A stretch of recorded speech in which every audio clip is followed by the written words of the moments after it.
Hello, everybody, and welcome to the Glory podcast with me, Cal Quinn. Tonight it's just me. I can already see hundreds of people turn off. Um, we're just after the Young Boys game. It was a pretty good first half, but pretty brutal second half. But not a surprise considering how many youngsters were on the pitch and considering there was three number tens playing in midfield on a forward, and you had a Matic playing the centre back, so it was not surprised. It was pretty chaotic at times. Eh, And one thing just to mention that I've just seen is that our potential last 16 opponents are PSG, Atletico, Sporting, Inter, Benfica, or Salzburg. Obviously, a preferred option there would be Salzburg. The team would probably least like to draw would be PSG, I would say, or Atletico would always be a tricky tie as well. They always make life difficult. They're pretty good defensively, and Anton Griezmann has been in brilliant form in Champions League this season. But anyway, coming on to tonight's game, um, lots of takeaways from it. I'm not sure how much we learned in terms of the first 11, but Greenwood's goal was magnificent. I mean, the cross from Shaw, I think, was behind him, but he showed brilliant technique to volley it into the corner like that. And I think he had a brilliant game overall. He set up a chance for Juan Mata by pressing high up the field and winning the ball back. But Mata's shot, I think, was blocked. Um, Coming on to um, young Diallo, he got himself into a couple of dangerous positions in the box, but there was one case I remember specifically where he let it off to Lingard and didn't find Lingard when he should have taken on the shot himself. That wasn't great, to be honest. Um, but it's understandable. He hasn't played much football this season. Like many of the players, they were quite rusty. They were giving the ball away quite a lot. Van der Beek made a mistake for the goal that young boy scored, giving the ball away at the edge of the box, and bit of an unusual position for Van der Beek. And Juan Mata playing in the pivot in the midfield, and Lingard and Diallo playing just ahead of them. It was an unusual team selection, but I suppose it's just a case of Ralf giving everybody a chance tonight. We've seen Tom Heaton come on for Dean Henderson as well after about 70 minutes to make his United debut, which is probably the longest wait ever for United debut, considering he joined the club in 2002 or something ridiculous like that. Also, we've seen debuts for Charlie Savage, Robbie Savage's son, who was commentating for BT, and I think he welled up in the comedy box. I don't think it's appropriate for a commentator to be commentating on a son, playing in a game at that level. Also, the Iraqi under 23 international Zidane Iqbal come on for his debut as well. Lots of United fans have been talking about him in recent months, and they're very excited. They think he's going to be another generational talent, just like Mason Greenwood. So it's one to watch. Other takeaways on tonight, Eric Bailly at his brilliant best with the last ditch challenges and the really hard challenges, flying into tackles. And Mengi did something similar at one stage, and he seems like he's been learning from Bailly on the training ground. Interesting that Luke Shaw was hooked after 60 minutes by Ralf Rangnick. It looks at the moment like Alex Telles this is going to be his first choice, and for Shaw, to only last 60 minutes into his audition, replaced by an experienced player like Mengi was quite interesting. I think Shaw's going to have to work really hard to get back into the team. I mean, he's been awful this season. He had a brilliant Euros, obviously, scoring in the final, but for Manchester United this season, he's just not been good enough. He's played like a guy who's started to believe his own hype. Wan-Bissaka got injured again at the end of the game, just as he did in the Chelsea match, and he's very much second choice now as well, it seems. I don't think he had a great game from an offensive point of view either, and it's going to be a long road back into the team for him. And my first observation after just two games of Ralf Rangnick is that Wan-Bissaka might struggle to have a future at Man United beyond the summer. That's the way things are looking at the moment. Other takeaways from tonight would would be just looking at the lineup. Um, yeah, Juan Mata probably making his final ever appearance in Europe for Manchester United. Um, he might leave the club in January. He might not. If he stays on, I very much doubt he's going to play much of a role in the Champions League knockout stages. So yeah, Anthony Alanga, yeah, a player who impressed Ralf in his first training session in charge, and came on as a substitute in Palace against Palace in Ralph's first game, and then started tonight. He seems like a. I don't think he had a particularly brilliant game tonight, but I think he's someone that's really impressed Ralph already, and I can see him getting a lot more chances this season. I could see him coming on as a sub in Premier League games and maybe starting in the FA Cup. I think out of all the youngsters at the club at the moment, I think Alangi seems to be the one that's got the most chance of becoming a first team player. No, out of the ones who are not first team players already. So that's definitely something to keep an eye on. So I'll come on to the player ratings now. Dean Henderson made a few really good saves. He was solid all night. Come off his line to play the sweeper whenever he needed to. So definitely, I would give him a 7 out of 10 for his 60 or 70 minutes that he had on the pitch. Aaron Wan-Bissaka, again, just toothless going forward. Just he doesn't frighten the opposition's defense down the left hand side. Just a lot of turning back, and just doesn't have that ability that the likes of Dallo has, and Trent Alexander-Arnold and Reece James, for example. So, like I said earlier, it's a pity, but I think he's a great one-on-one defender, a great slide tackler. But in the modern game, the fullbacks need to be providing width, and need to be brilliant crossers of the ball, and need to be good footballers, really, really good top-level footballers. And I don't think he provides that. So he might not have a long-term future at the club. So I'll probably just give him a 5 was for his performance. Eric Bailly, like I said, he's just one of those games where he's just everywhere, blocking shots and making tackles and winning headers. I think I would have to give him a solid 7 out of 10 as well. Nemanja Matic, I think, was woeful as centre back, to be honest. You could tell that's not his position. He gave the ball away in the final third so many times, giving up at least 3 chances to young boys, which to fail to take any of them. And we were lucky from that aspect. But yeah, I would have to give him a 4 out of 10. I think he was terrible. Luke Shaw, he provided the assist for Mason Greenwood.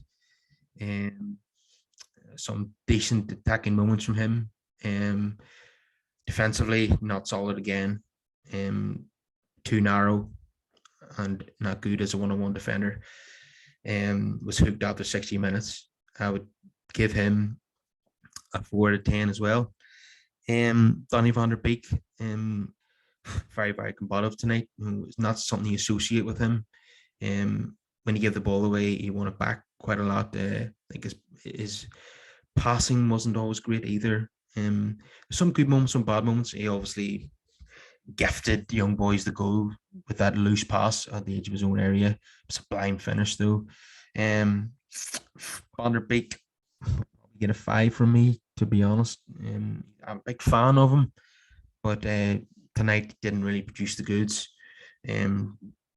Some good moments, but largely it wasn't one of his better performances. It didn't compare with his second half against Watford, for example, where he completely ran the show for United. Juan Mata, there was flashes of his brilliance with some lovely diagonal balls and balls over the top, but again, he just looks off the pace.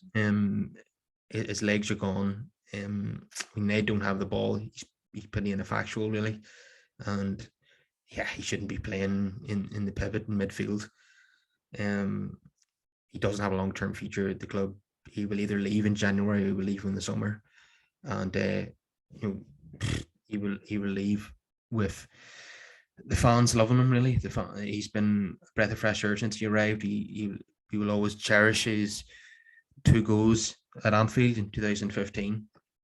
and he had many other highlights as well. Scoring the free kick in the Juventus Stadium in Turin as well, in a game where we upset the apple cart to beat Juventus in the Champions League. There's been many other moments. I think he scored against Manchester City a couple of times. But largely he's been part of a post-Ferguson era, so he hasn't won a Premier League title personally. But he will be remembered fondly, no doubt about that. So I would just give him probably a generous 6 tonight. Jesse Lingard, I don't think he had a particularly brilliant game. I expect a lot better from him tonight. Wasn't really involved as much as I thought he would be. His there wasn't many chances for him. His passing wasn't brilliant, and I thought it was a great chance for him to get on the score sheet tonight, or at least create a couple of chances for others, but didn't really see much of that. So I would give Jesse a 5. Anthony Alanga, like I said, he's pressed the manager a lot already, but he really showed that he's still quite raw. He's had brilliant games for United. The Wolves last season obviously being the standout one, but tonight I don't think it was one of his better games. But that's going to happen. He's going to have ups and downs as a youngster. So tonight I would probably just give him a 5. Mason Greenwood, sublime goal. Created a chance for Juan Mata as well. Created other opportunities for himself. Could have had a couple of goals tonight. So it'd be an 8 for me out of 10 for Mason. Amad Diallo, like I said earlier, one standout opportunity was where he should have had a goal, a shot on goal himself, rather than trying to pick out Jesse Lingard. It was turned out to be a loose pass in the end. There was other moments where he gave it away, and some sloppy passes. There was a time where there was fouls given against him, and it was undeservedly. There was no foul at all. To be honest, the referee was absolutely atrocious tonight, for both teams. He was making some very baffling decisions. So Diallo, I think I would give him a 6. So there was Tom Heaton came on, and he was very solid as well. He had to make one intervention, and he done it brilliantly. So I don't think any of the subs are on long enough to give them a rating. Possibly Tuan Mangi was probably the one who was on the longest, and he made a mistake at one stage, not winning the ball in the air, but got back brilliantly to make the block and reminded me of Bailly.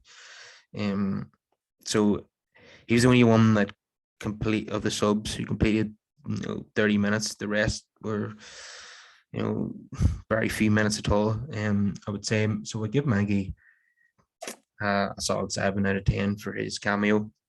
The rest weren't on long enough to give them a rating. The second half was absolutely brutal. It's not a game that will live long in the memory. It'll be remembered more for Robbie. Remember more for Charlie Savage's debut and Zidane Iqbal's debut than anything else.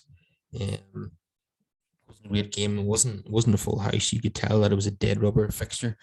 It's quite unbelievable that we only taken 1 point from 6 against Young Boys yet top the group. But I don't think we would have believed that if we'd been told that before we kicked the ball in the Champions League this season. So a few other things that I want to talk about I want to talk about the Crystal Palace game first of all, on the stats that came up from that. And Gary Neville showed a comparison on Monday Night Football between United's season average and on Sunday's fixture against Palace. Now, United had clearly, stepped up in terms of shots faced, shots on target faced, goals against, tackles, duels won, possession in the final third, opposition passes per defensive action, distance. But interestingly enough, distance covered and sprints were down. So that tells me that it wasn't all about attitude as to why we're losing games under Solskjaer. It was definitely down to coaching because clearly, as the stats show on what we saw against Crystal Palace, it shows that the pressing was just smarter. You know, they've been coached when to press and when not to, and what to do on the field. Not the press the way Bruno Fernandes does, for example. You know, it's just all over the place. It's just off the cuff. There's more organisation now, obviously, and the game against Crystal Palace was 1-0. It makes it look as if it was a very narrow win, but really United were scintillating in the first half. They really should have scored 3 or 4 in the game, and it was okay. They tired in the second half, but that's going to happen. I think that they were tired in the second half tonight as well. It's going to take a while for the team to get used to Ralf Rangnick's methods, but that will come. But we are seeing signs of his philosophy already, having an impact on the team. And the first half against Palace and the first half tonight were clear examples of that. With the pressing high up the field, we even seen against Palace the likes of Lindelof winning the ball in the opposition half, by pressing high. So that was very interesting.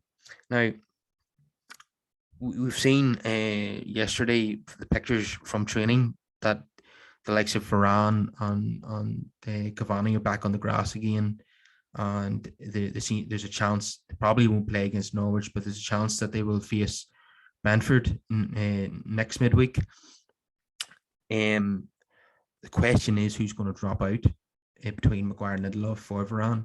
Now, most of the fans that I've spoken to and fans that I've seen on social media think that Maguire should drop out for Varane, even though he's the captain. He's had a really, really poor season, and Lindelof has no doubt outperformed him.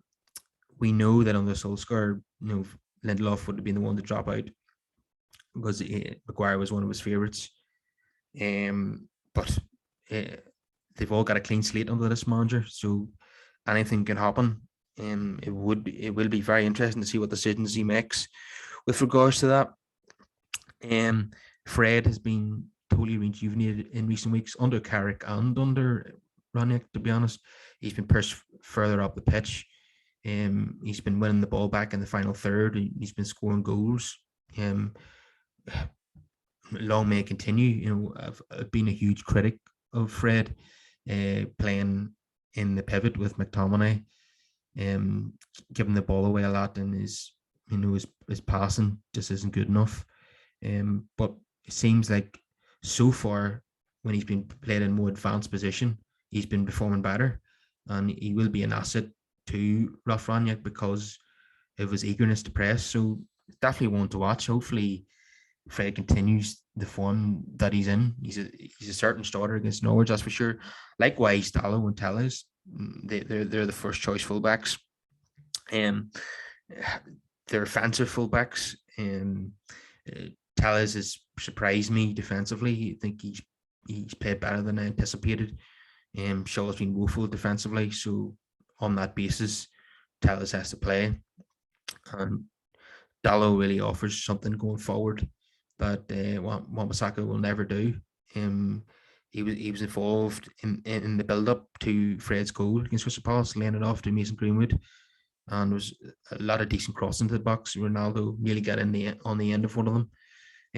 But Dallo's definitely improved defensively as well. That performance he produced against Villarreal in the home game was deeply concerning. I thought there's no way he has a future at the club, but he's improved defensively, and there's new manager now. So, it could totally, his career could really take off at Old Trafford. So it'll be interesting to see if long term do Dallo and Telles remain the first choice. If this time next month that's the case, then things really have changed. There's potentially the back four long term could be Dallo, Varane, Lindelof, and Telles, and you just wouldn't have believed that a month ago. I mean, on the Solskjaer, the back four for almost 2 years when fit was always Wan-Bissaka, Maguire, Lindelof, and Shaw. So that would be three of those just changing in a very short space of time. Just talking about Fred there, a stat that I read the other day is what he has more league goals this season than Lionel Messi. That's Lionel Messi, the guy with 7 Ballon d'Ors, who's broken all kinds of records. Many regard him as the best player ever, and he's currently playing in what people call the Farmers League in France. And yet, Fred, the most maligned Fred, has outscored him in terms of league goals this season. I don't think anyone would have believed that, but would happen in their lifetimes. Quite unbelievable, really. So another thing that has happened recently is obviously the departure of Michael Carrick altogether. He has resigned. Solskjaer was sacked, but Michael Carrick walked. That is commendable that he took responsibility for the failings of the last few seasons. He was involved with Mourinho and Solskjaer, and decided to he stepped in to take caretaker charge while we appointed a new manager. But he felt that it was only right that he walked with Solskjaer, and you have to applaud him for that.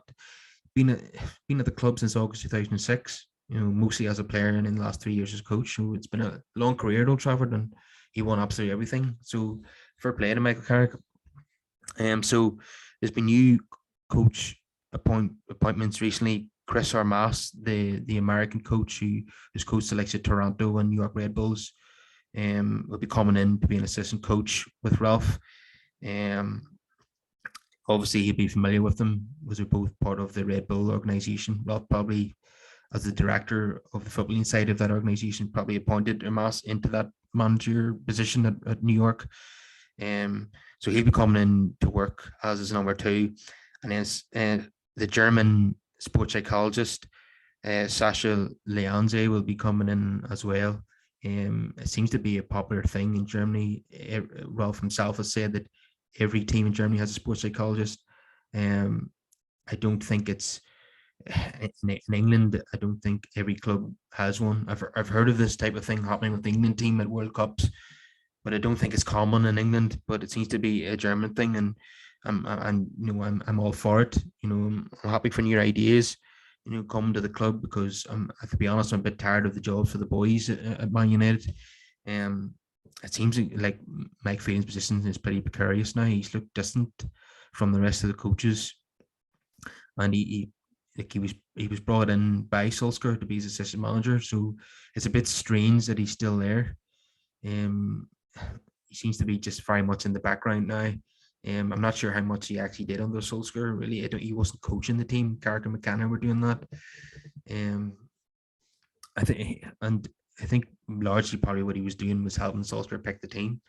So I didn't understand what his role was, in the last few months of Solskjaer's reign, and I really don't understand what it is now. He's not going to be making any decisions, and he's not going to be coaching people on the training ground. I don't see him lasting at United beyond the summer. He might leave, or he might wait to be dismissed in the summer. But let's see how it turns out. He's very much detached from the rest of the coaching team. So the FA Cup draw has happened this week as well. We've drawn Aston Villa at home. Something that we're very, very, very familiar with. We've got Aston Villa in the third round, on numerous occasions in the last 20 years. So that's just another one. And the fact that Steven Gerrard is the Villa manager just adds a bit of spiciness to the occasion. I think we're going to play them twice in a row, once in the league and once in the FA Cup. So we'll be looking to win both those. We don't want to give Gerrard anything. Yes, it's very annoying that we quite often get Premier League teams in the third round. Not always, but quite often, where City always seem to get a League One or League Two team. Once again, getting Swindon away from home. I mean, I'm not saying anything ludicrous like the draws fixed, but they just seem to get quite lucky when it comes to the FA Cup draws, and it's no wonder that they've won the competition so often in recent seasons. So looking ahead to Norwich, I think my predicted 11 would be obviously De Gea and goal, as he's played so well this season. First choice fullbacks look like Dalot and Telles at the moment. Varane isn't ready yet, so I imagine Maguire and Lindelof will be the centre backs. I expect Fred McTominay to continue in midfield. Probably Bruno Fernandes and Sancho playing ahead of them. And then Ronaldo and I would say Greenwood would probably play up top with him after tonight's performance. Rashford's not in good form. Also, Bruno Fernandes is not in good form. I think he might stay in the team for now, but it's one to watch. I mean, we've got options in midfield. Obviously, Van der Beek can play in that position. Lingard as well, and Pogba will be coming back from injury. I know lots of fans are not keen on Paul Pogba, but obviously he'll remain an option while he's at the club. So yeah, I think my lineup that I'm going to predict will be, De Gea, Dalot, Maguire, Lindelof, Telles, Fred McTominay, Fernandes, Sancho, Greenwood, and Ronaldo. Let me know what you think in the comments, guys. What do you think your team's going to be against Norwich? It's a game that we'll be looking to get 3 points from that game because Norwich are in the relegation zone. I know they have a new manager, Dean Smith, and they've had a bit of a bounce. It couldn't have got any worse, really. They only won one game, in this season prior to his arrival. But you like to think we could go there and get 3 points. And all our fixtures across Christmas and New Year are winnable. And given that we've dropped so many points already this season, we need to go get maximum points against Norwich, Brentford, Brighton, Newcastle, and Burnley, and Villa. We need to go and win all those games and get ourselves back into the top four. There's a real opportunity here, and hopefully with those kind of more winnable games and the new manager bounce, we can go and do that and get ourselves back into a more respectable position that reflects the quality of our squad. So we'll go ahead and leave it there. Thanks everyone for tuning in, and we'll see everyone again next week.